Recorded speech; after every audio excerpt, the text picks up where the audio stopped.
जैसे कि आपने कार्तिक मास की कथा अध्याय 6 तक सुना था, आज हम 7वां अध्याय सुनेंगे। आप सुन रहे थे भगवान शिव और जलंधर के बीच भयंकर युद्ध हो रहा था। इधर उन दोनों के बीच में भयंकर युद्ध हो रहा था और इधर वृंदा ने स्वप्न में देखा कि उसका पति समस्त अंगों में तेल मलकर नंगे शरीर भैंस पर सवार होकर प्रेतों के साथ दक्षिण दिशा की ओर जा रहा है। यह स्वप्न देखकर वृंदा अत्यंत चिंतित हो गई। अपने व्याकुल मन को शांत करने के लिए वे महल, गौशाला, अटारी पर घूमने लगी, लेकिन उसे कहीं भी शांति नहीं मिली। तब वह एक वन से दूसरे वन में जा पहुँची। वहाँ उसने सिंह जैसे 2 मुख वाले राक्षस देखे। उन्हें देखकर वह डर गई और वहाँ से एकदम भाग गई। आगे जाकर उसने एक तपस्वी और एक शिष्य को देखा और उनसे रक्षा करने के लिए प्रार्थना करने लगी। वृंदा की विनय सुनकर मुनि ने एक हुंकार से ही उन दोनों राक्षसों का भगा दिया। वृंदा ने विनय पूर्वक मुनि से, हे मुनि, मेरे पति जलंधर और महादेव जी में घोर युद्ध हो रहा है, उसमें विजय किसकी होगी बताने की कृपा करें, क्योंकि आप तो अंतर्यामी हैं, आप सबको जानते हैं। वृंदा की वचन सुनकर मुनि ने आकाश की ओर देखा। उसी समय 2 बंदरों ने आकर मुनि को आकर प्रणाम किया और फिर मुनि का संकेत पाकर वे दोनों बंदर वहाँ से चले गए। थोड़ी देर बाद दोनों बंदर आकाश की ओर से आए और उन्होंने जलंधर दैत्य का सिर और धड़ लाकर पटक दिया। वृंदा अपने मृत पति के शरीर को देखकर अत्यंत दुखी हुई और विलाप करती हुई पृथ्वी पर मूर्छित होकर गिर पड़ी। मुनि ने अपने कमंडल से वृंदा पर जल छिड़का तो उसे कुछ होश आया। तब वह फिर से विलाप करने लगी। तब वह मुनि से कहने लगी, हे मुनि, जिसने देव, गंधर्व, विष्णु सहित तीनों लोकों पर विजय प्राप्त किया, वे शिव जी के हाथों से कैसे मारा गया? आप तो सामर्थवान हैं, इसमें किसी प्रकार मेरे पति को फिर से जीवित कर दीजिए। तब मुनि कहने लगे, हे भद्रे, शिव जी के हाथों मारे हुए को जीवित करना असंभव है, फिर भी हम तुम पर कृपा करके इसको जीवित कर देते हैं।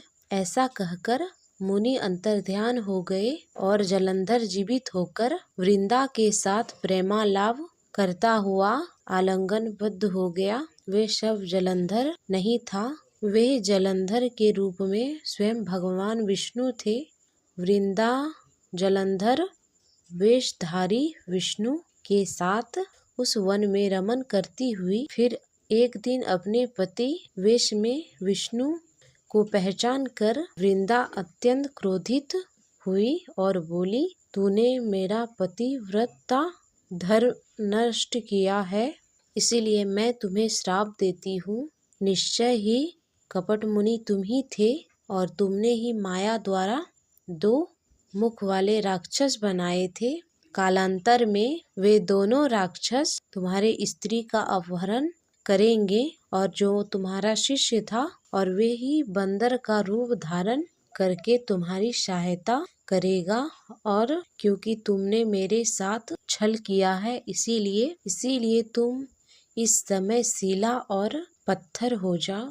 वृंदा के इस प्रकार श्राप देने की कथा सुनाने के बाद देवर्षि नारद ने महाराज पृथु से कहा, हे राजन, भगवान विष्णु ने पतिव्रता वृंदा का शील भंग किया था, इसीलिए मन ही मन वे अत्यंत दुखी भी थे उन्होंने वृंदा से कहा, हे वृंदे, तुम्हारे श्राप को ग्रहण करते हुए मैं अवश्य ही शिला रूप हो जाऊंगा, परंतु तुम भी वृक्ष रूप होकर मुझको प्राप्त होगी।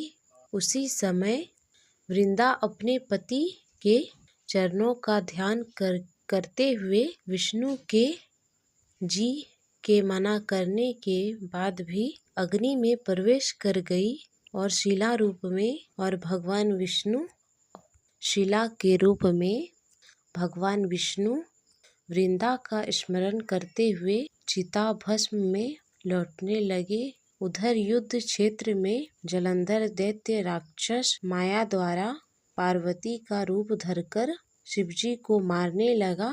उसकी इस माया को देखकर शिवजी नीचे कर मुख को बैठ गए। यही उचित अवसर जानकर जलंधर ने शिवजी को अनेक बाणों से प्रहार किया। इस प्रकार शिवजी को संकट ग्रस्त देखकर भगवान विष्णु तत्काल वहां आए और उन्होंने राक्षसी माया शिवजी को बोध कराया। तब सचेत होकर शिवजी ने अत्यंत वेद दैत्यों का वान वर्षा आरंभ कर दी, जिससे भयभीत होकर शुंभ निशुंभ भी युद्ध क्षेत्र से भाग गए। तब शिवजी ने उनको श्राप देते हुए कहा, क्योंकि तुम युद्ध क्षेत्र से भागे हो इसीलिए पार्वती जी के हाथों मारे जाओगे। इधर वृंदा का पतिव्रत भंग हो जाने के कारण जलंधर का बल समाप्त हो गया था और भगवान विष्णु ने सुदर्शन चक्र अपने तेज सहित शिवजी को दे दिया था। तब शिवजी ने श्री हरि के तेज के कारण ऋषियों के तप और पतिव्रता स्त्री तेज मिलाकर जलंधर पर छोड़ दिया। सुदर्शन चक्र के प्रहार से अब जलंधर का सिर कटकर धरती पर गिर गया। सिर और धड़ अलग होते ही जलंधर का तेज शिव और वृंदा का तेज पार्वती में समा गया। देवताओं ने शिवजी की स्तुति करते हुए उनसे कहा, हे महादेव, जलंधर को मारकर आपने हम लोगों पर महान उपकार किया, परंतु एक अनर्थ हो रहा है। महादेव, वृंदा के पतिव्रत धर्म से मोहित होकर भगवान विष्णु तो निरंतर तो उसकी चिता भस्म में लौट रहे हैं, इसलिए हे महादेव, हे भोलेनाथ, आप कृपा करके इस विषय में भी कुछ कीजिए। तब शिवजी बोले, हे देवताओं, सब भगवान की योग्य माया में जाओ, शरण में जाओ, वही इस संकट को हरेंगे। तब समस्त देवता योग्य माया की शरण में जाकर स्तुति करते हुए बोले, हे देवी, आप संपूर्ण जगत की उत्पत्ति, पालन और नाश करने वाली हो। सतोगुण तमोगुण आपसे ही उत्पन्न हुए हैं। आपकी माया को स्वयं ब्रह्मा जी भी नहीं जान सकते।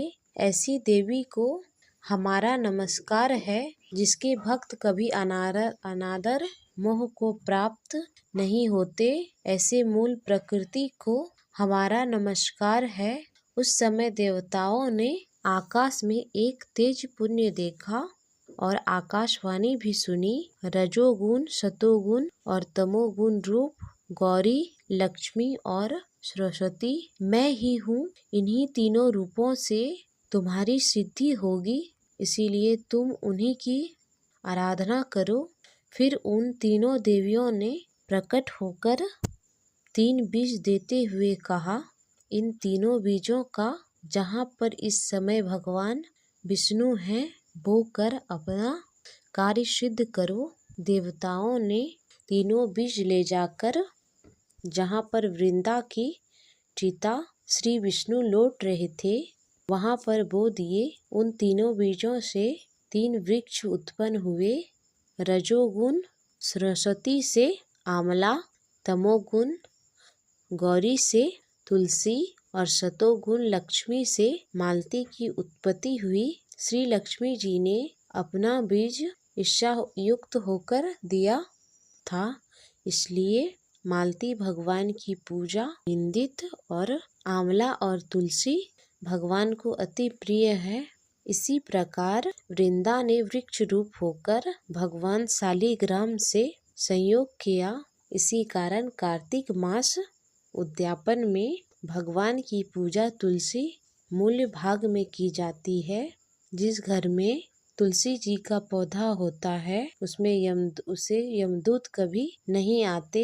नर्मदा और गंगा जल और तुलसी जी का पूजन तीनों कार्य एक समान ही है। मनुष्य चाहे कितना भी पापी क्यों ना हो, प्राण निकलते समय मंजरी सहित तुलसी दल जिसके कंठ में होता है वे पाप मुक्त होकर सीधा वैकुंठ को प्राप्त करता है। जो मनुष्य अपने पितरों का श्राद्ध तुलसी और आंवले की छाया में करता है उसके पितृगण मोक्ष को प्राप्त हो जाते हैं। जो मनुष्य मंजरी युक्त तुलसी दल आंवले का फल मुख में रखता है वे साक्षात विष्णु जी के समान हैं। जो मनुष्य कार्तिक मास में रुद्राक्ष की माला धारण करता है वे धर्म अर्थ काम और मोक्ष को प्राप्त हो जाता है। तुलसी और आंवले का महात्म्य खुद ब्रह्मा जी ने कहने में असमर्थ है। जो कोई श्रद्धा भाव से इस कथा को पढ़ता या सुनता है वे भी अंत में मोक्ष को प्राप्त करता है। इस प्रकार देवर्षि नारद ने महाराज पृथु को ये कथा सुनाकर कुछ क्षण के लिए मौन हो गए।